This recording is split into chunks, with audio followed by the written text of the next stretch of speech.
Welcome to the Helena Sips podcast, where I, Helena Nicklin, talk to creative humans who've built careers doing what they truly love and discover the rituals that keep them grounded and bring them joy. And this week... The fact is, we are at our most content, at our happiest, when we are at the outer edges of our ability. And I think maybe I either see it or feel it more keenly. But I know that it's the case for all of us. It's just we're so comforted and we're convenienced in current society that we don't sort of press that button that we've got. And it's a shame because we're sort of missing something elemental within us. I talked to Vassos Alexander.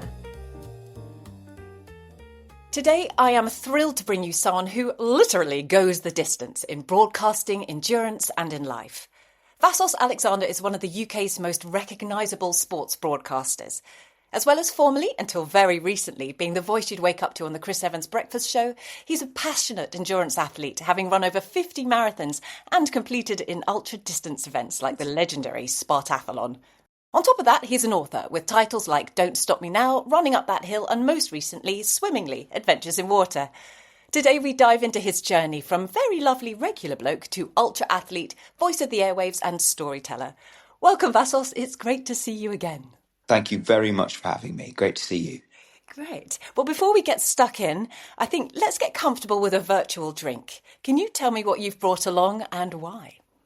Okay, I've got some options for myself. I've brought myself options because I don't drink alcohol very often, but when I do, probably my favourite is a glass of you wouldn't approve of very light red wine, kind of non-red winey red wine, maybe a Côte du Rhône or what's the Italian sort of equivalent? Is it a Nero d'Avola? You know, that sort of nice, very easy drinking. It's not going to bash you over the head like saying, I am a red wine. I can't be doing with those. So just a nut. And usually what I'll do is if I'm going out for a meal, I'll have a glass and then I'll order another glass because it's gone down so quickly, but then I'll regret that because it's too much for me. So let's stay with that. Although as we're recording at 10:30 in the morning, I don't actually fancy that. What I quite like as a treat, and I'm quite sad that I even think this is a treat, but a sparkling water is just, it makes me so happy. Really fizzy sparkling water. So given that it's 10:30 a.m. and I've only just had a cup of coffee, it's not red wine time. So I'm going to have a sparkling water. Lightweight. I am kidding. Absolutely. I'm totally with you. Before we move on, what's your drink? What are you bringing? Oh, well, I am about to taste 250 wines after talking to you, spitting them out, of course. So my virtual drink today is a coffee to perk me up. But yeah, the sparkling water, I'm happy to share that with you because I do need a little bit of purification right now, I feel. But I'm impressed that you brought up the red. I didn't think that you would at all, especially so early in the morning. But let's look at the sparkling water because this is clearly something that is important to you. You've gone from, as I said, a normal, very lovely bloke to this ultra athlete. So looking after your body is really, really important. But you do like a glass of wine. What is it about that glass of light wine that you really enjoy when you have it? I just like how it tastes. I like that little bit of buzz that you get from the wine. I like what it stands for. I'm having a glass of wine. If I'm going out to a nice dinner, if I'm with friends, it's sort of convivial. I suppose that I could have equally chosen an ice cold Peroni lager, because of that. I actually, every sort of February, March time, my son and I go and do one night somewhere in Europe and we go and watch a foreign football match. So we've been to Munich. 2024 was Munich. 2025 was Milan. And we were in Munich and we had one of those great big sort of like jugs with a big handle of beer. And we did a sort of cheers. And then we did it in Milan. We ended up in a bar and we had a nice Peroni or something, and we did cheers. And I realised that the the previous lager I'd had was the one in Munich with my son. So I hadn't had a lager on year. But lager seems to say to me Tuesday night in the Coach and Horses after running club. I used to set myself a 3 pint limit, and then it was a 2 pint limit, and then it was a 1 pint limit, and now I don't really drink at all. There, I have my fizzy water sometimes, or just normal water. But it's what the drink kind of signifies as much as how great it tastes.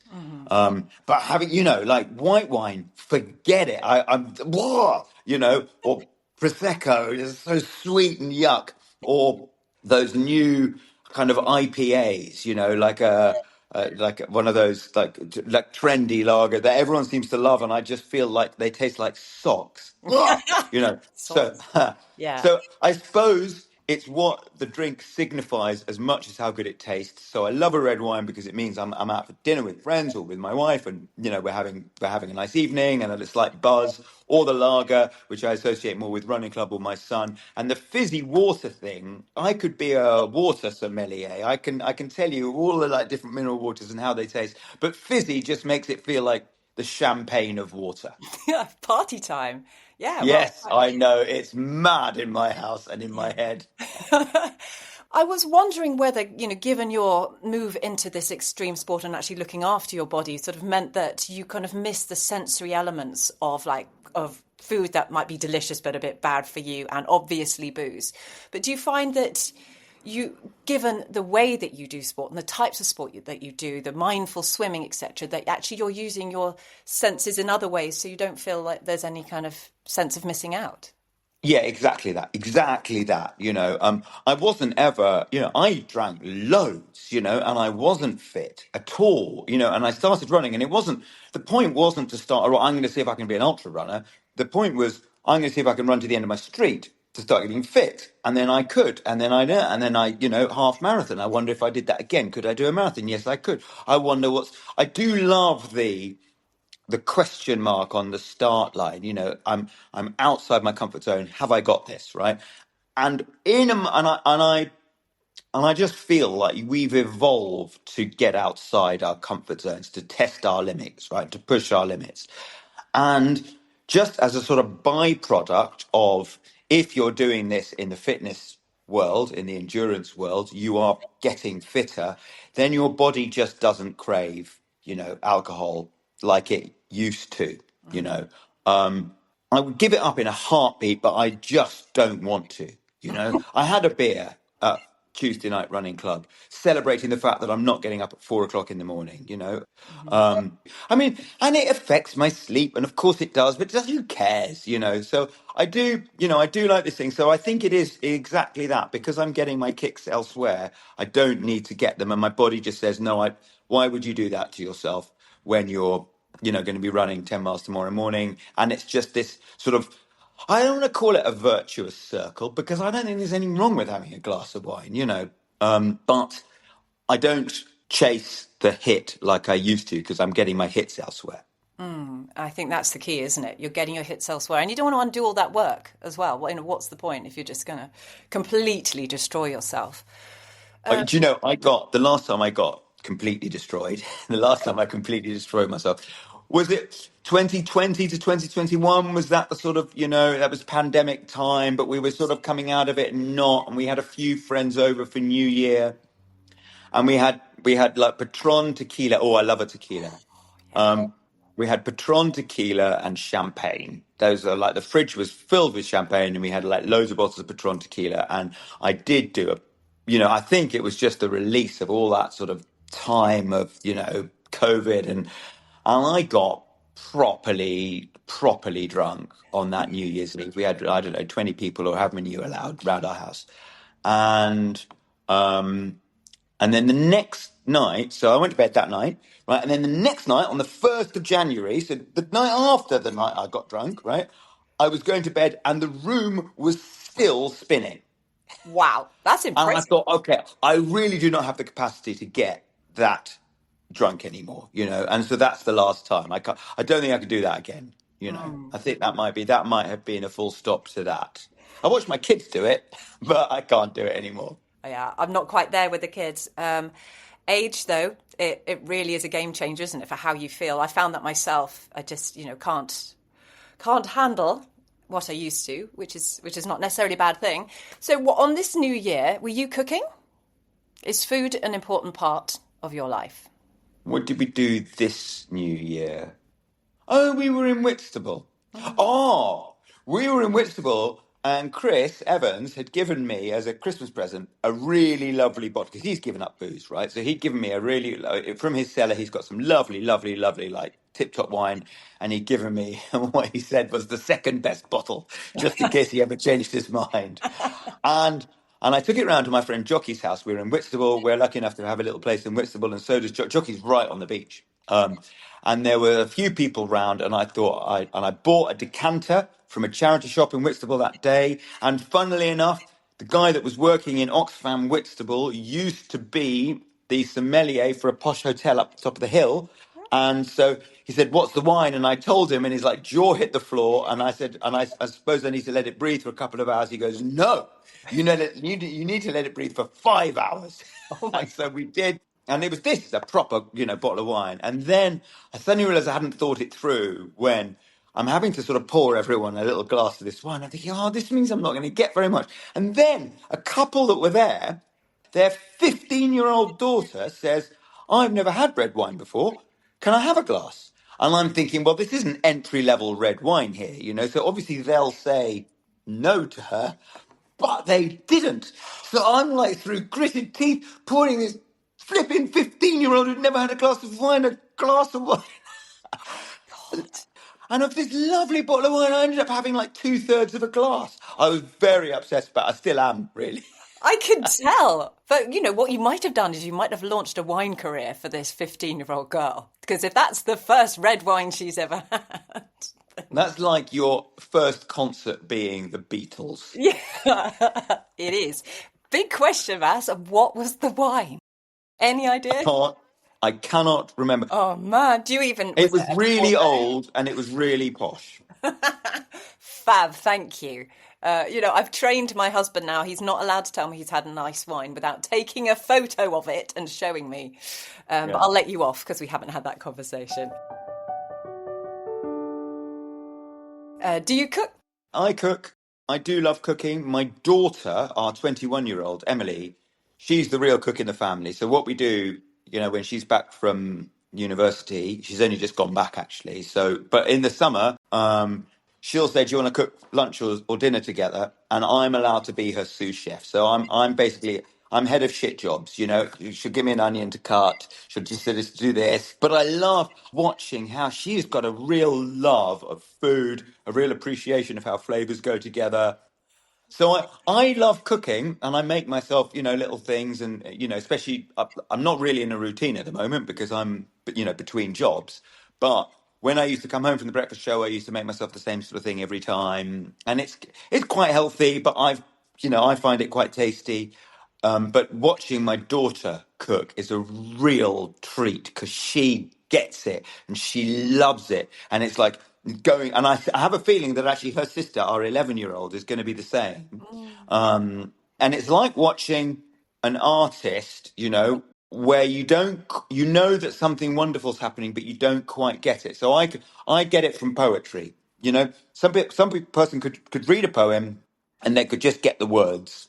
And that's how I sort of feel about me cooking. I'm reading a poem, but it just doesn't resonate with me beyond the words or the plot of a book.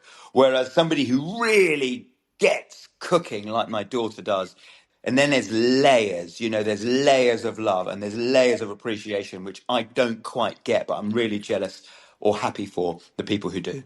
But have you brought that to her through your Greek heritage as well? Was that a thing for you growing up? And is it a thing for her? Or actually, did that not have so much of an effect? Well, I think it probably did, actually, because she, of all members of our family, loves our Greekness. I'm 100% Greek.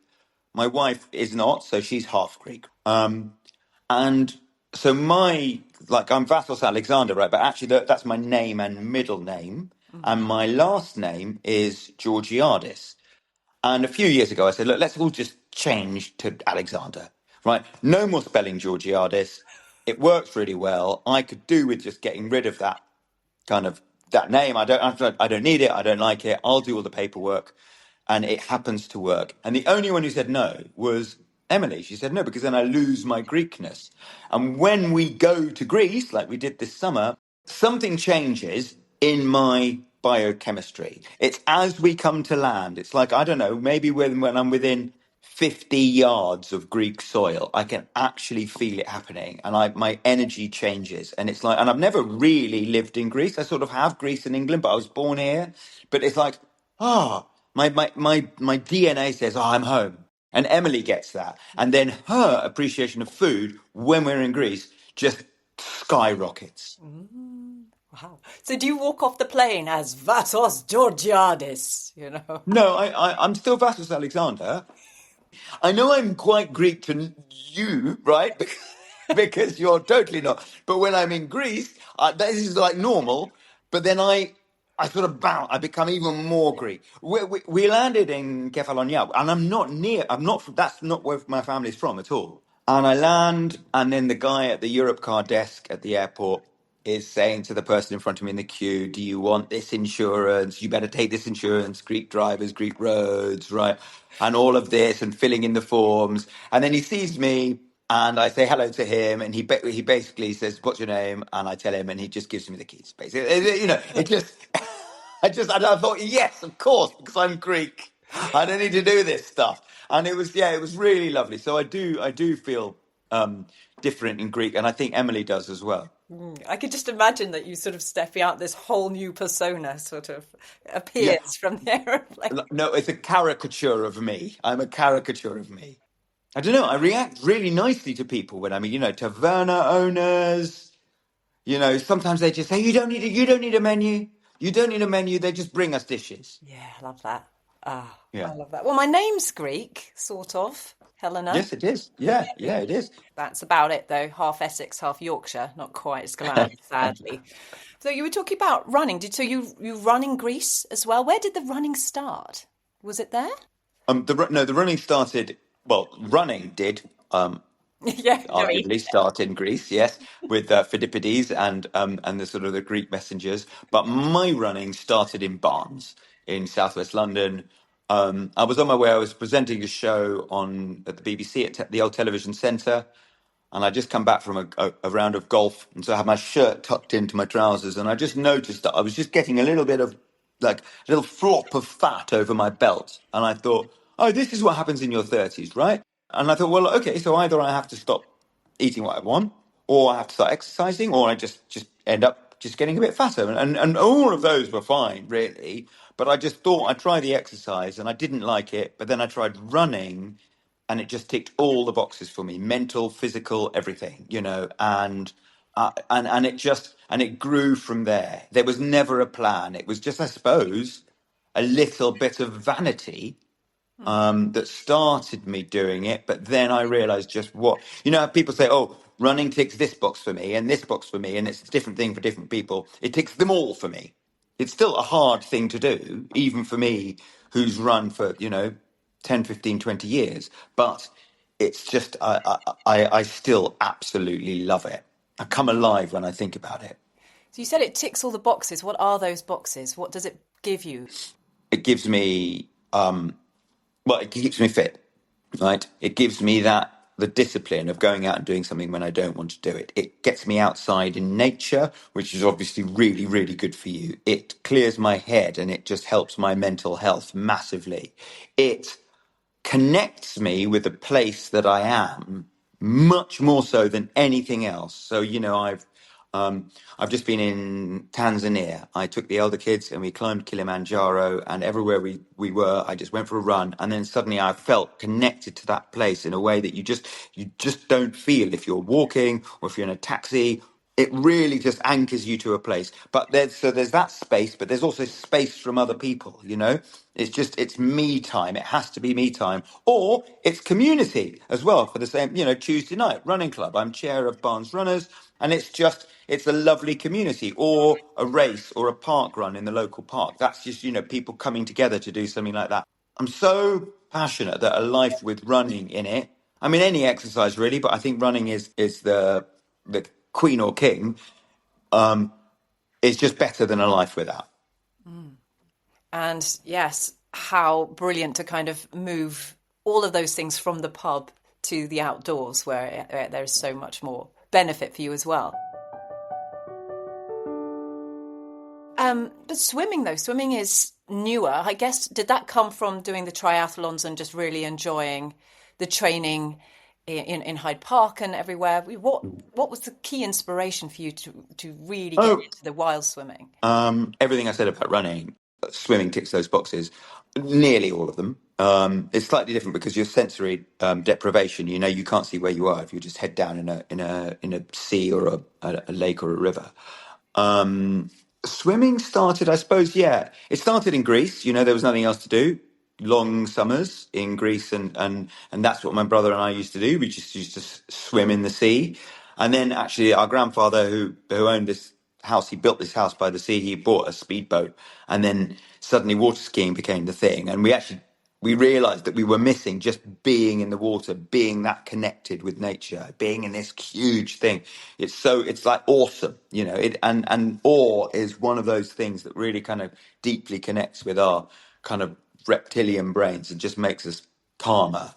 Then, yes, triathlons. I thought I would hate the swimming, but loved it. But then lockdown, wild swimming, Serpentine every morning on the way to work. There's this lake in the middle of London called the Serpentine. If you're a member of the swim club, you can swim there between 5 a.m. and 9:30 a.m., 365 days a year. And it's a 50-yard detour on my cycle to work. So I just started doing that. You know, if you're wet by 5, I can still get into a breakfast show on time. And I grew to love that. And then I can't resist a challenge. I love getting out of my comfort zone. It's why this year in the London Marathon, because I know I've got 26 flat miles in London with like aid stations and cheering crowds, you know.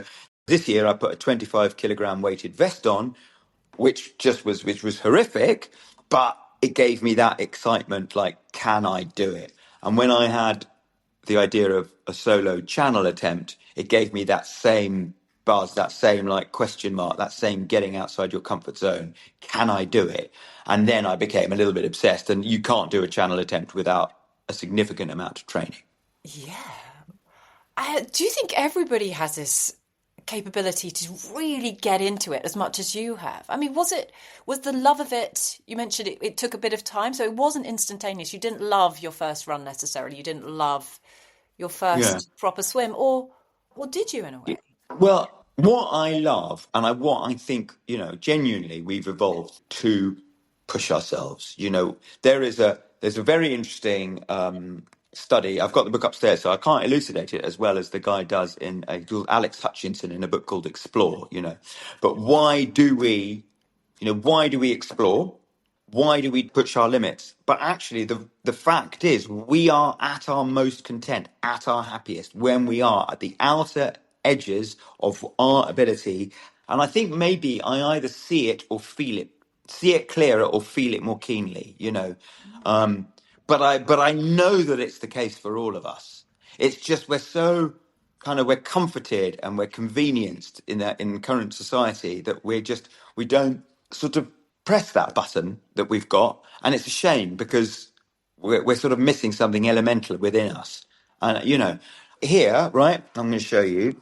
Right there, this is our garden, right? And can you see? Can you see that? Could you see with the blue steps? Yep. Right, that is an ice bath. That is set at 2 degrees.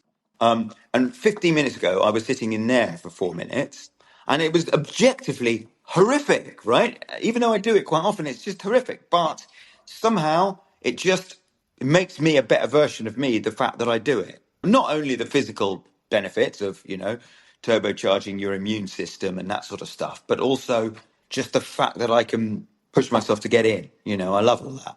Do you think it's that because we've moved to the Isle of Wight recently, as you know. We have an ice bath too, and I do it because we actually built a small sauna next to it, so I sort of go in between both. And when Nice. my husband does the ice bath, he does it a lot longer than I does. You know, usually at least 3 minutes, and he comes in and he literally beats his chest and wants to go and invade France. He says, Yes. basically. Yes. But I've never thought that actually it wasn't just like the physical effects of being in the ice, but maybe it's because he did the hard thing.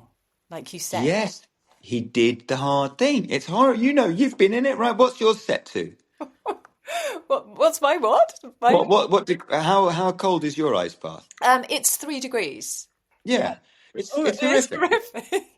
I was with a group of people and we were climbing a mountain last week with my elder kids, and one of the people was reading the Stoicism by Marcus Aurelius, and it's a bit of that, it's a bit of like teaching yourself grit and determination and stuff. There's a lot of that, even sort of under the surface. The fact that you got in the ice bath.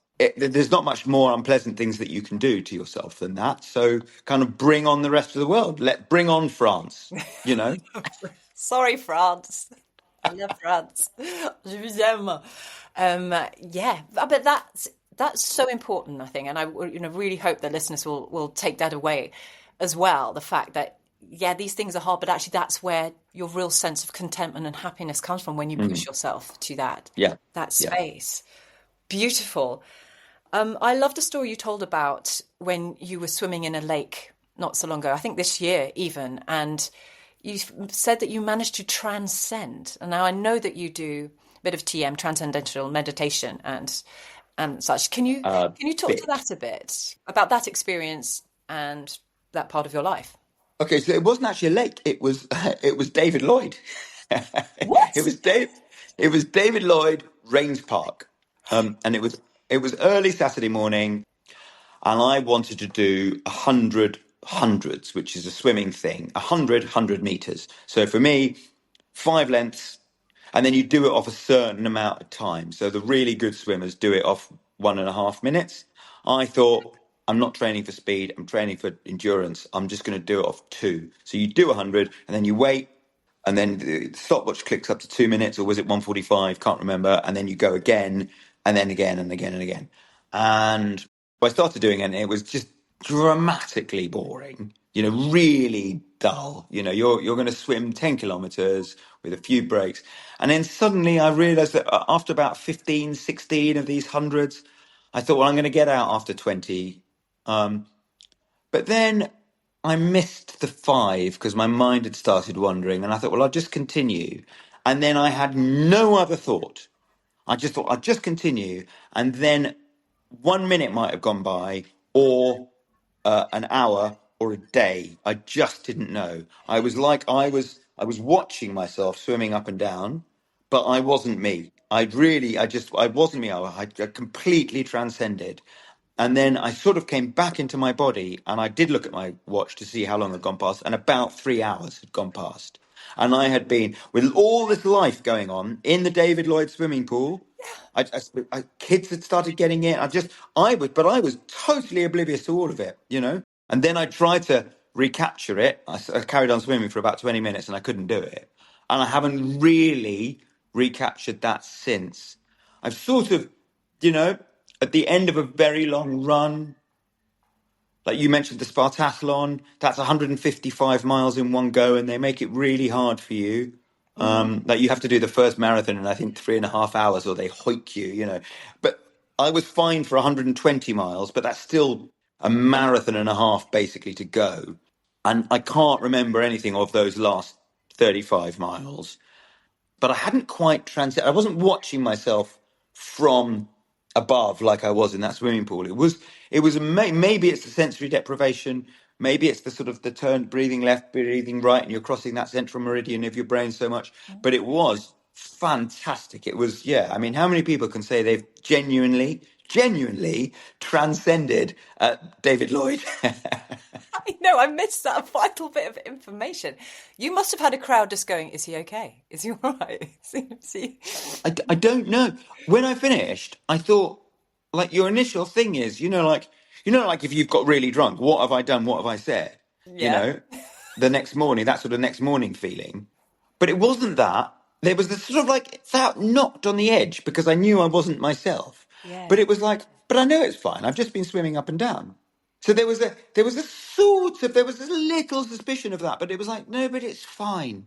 It's fine. I've just been swimming, and I had this like amazing experience. It was extraordinary. Yeah. I'm very grateful for having that.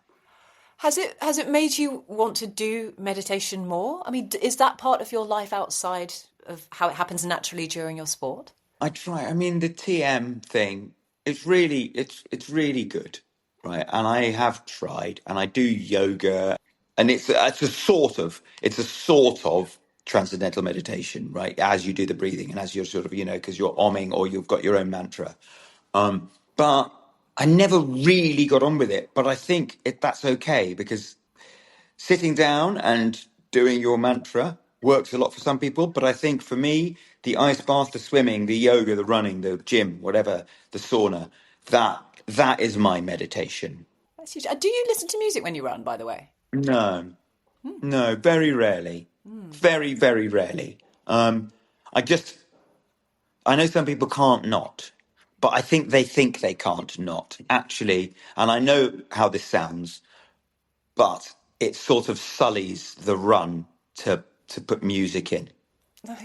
I feel like you know, it makes it a bit easier, and there's something to be said about sinking your legs to the beat and just going. And sometimes in a marathon, you just take anything you can, and then gels and music and stuff. But as a general rule, I just feel like you can't connect to the run if you're really listening to music, and it sort of defeats the object. But that's just me, and I know how the last minute sounded. So do tell me to shut No, up. no, not at all. I think that really interesting because I find it really hard. I used to think when I did do some running that I use it as a chance to think, and then I realised I just couldn't, and then that frustrated me, and then I realised that actually that's a good thing because it's probably more mindful.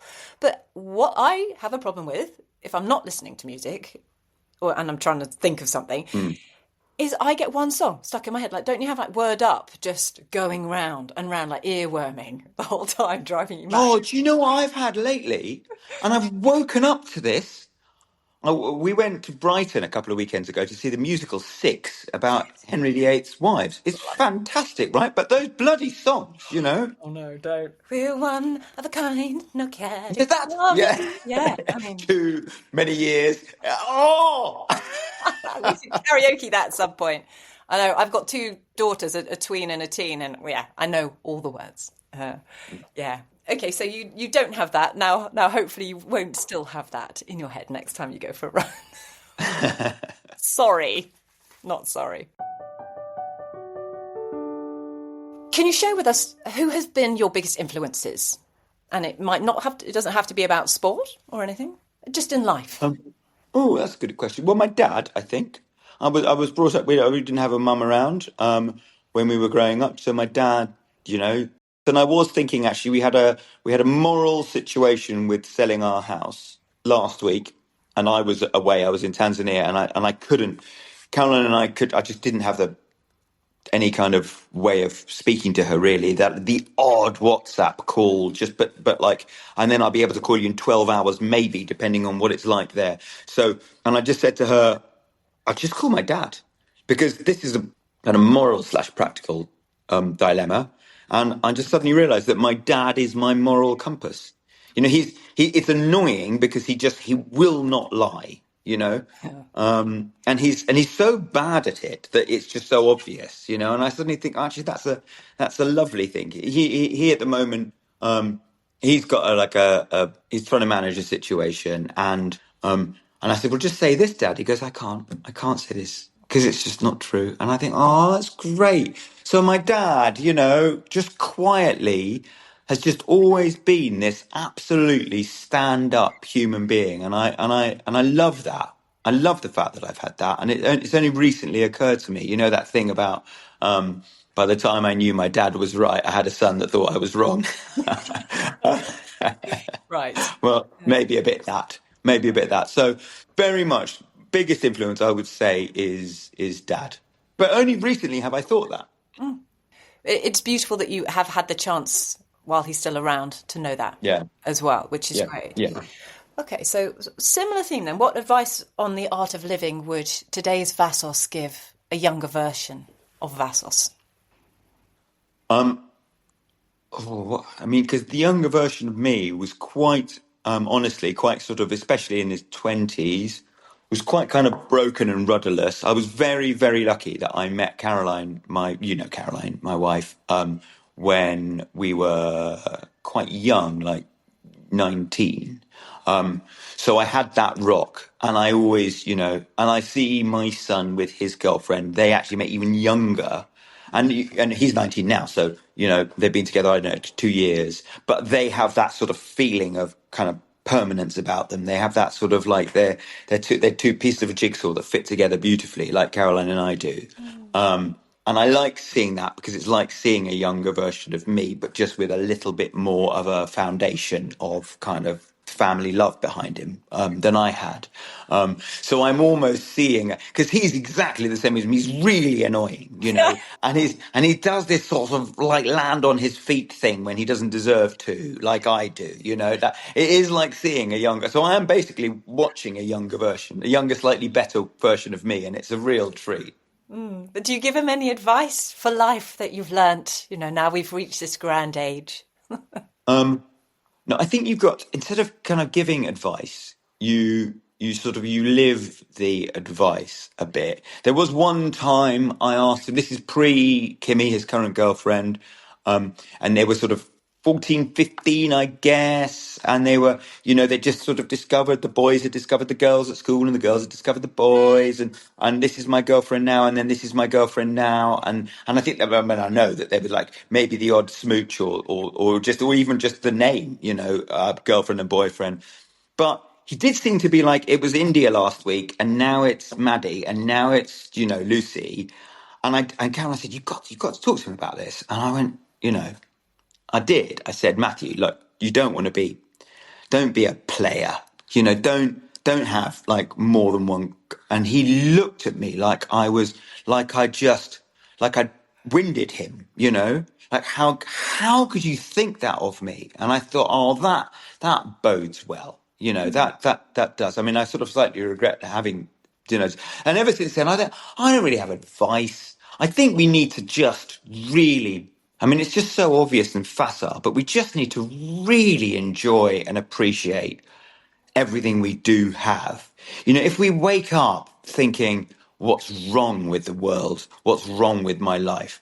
Then we're just not, I'm really, the one thing I have, and I've spoken to a few people who are kind of quite similar, some from the sporting and endurance world, and I just want to enjoy every day. So every day, just like we've got this orange that is our lives, let's suck the juice, like suck the hell of the juice out of it. Let's get the most out of it we can. So every moment, is there something that you can just do to make it more playful, more enjoyable, more fun, And I quite like that about myself. I'm always thinking, right, where's the game here? Where's the fun? Where's the more fun to be had here? Rather than thinking, like even on an 8-hour plane back from Nairobi, 8.5 hours, let's see if there's fun to be had, And my kids are a bit the same like that. And I think that's me rubbing off on them. And I like, if that's going to be advice, I don't mind that. Let's see where the fun is, see where the joy is in every moment. That sounds like the perfect answer to me. Vassos Alexander, it's been wonderful to talk to you. Thank you so much for joining me today. Lovely to speak to you as well. Thank you for listening to this episode. And don't forget to subscribe so you know when new ones have landed. And I'd love to hear your comments, so do drop them in below or come and find me on the socials at Helena Sips. I also want to hear who you think I should be talking to next, so let me know. Until next time, go well.